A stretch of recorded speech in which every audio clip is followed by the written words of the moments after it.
আবার চলে আসছি নতুন ব্লগে। ওইবার যে গানটা দিয়েছিলাম আমার ফ্রেন্ডস দেখেছিল, তারপরে আমার স্যারও দেখেছিল।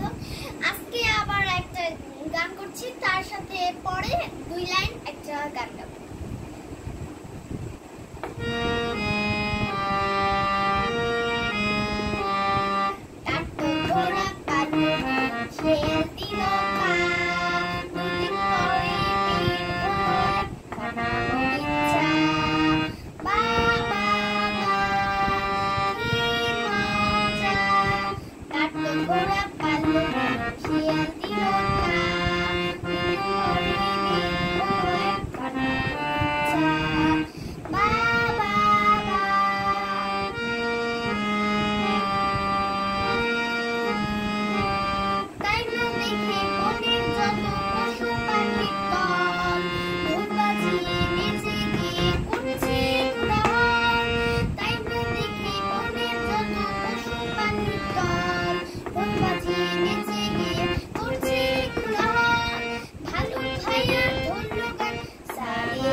শিয়াল দিল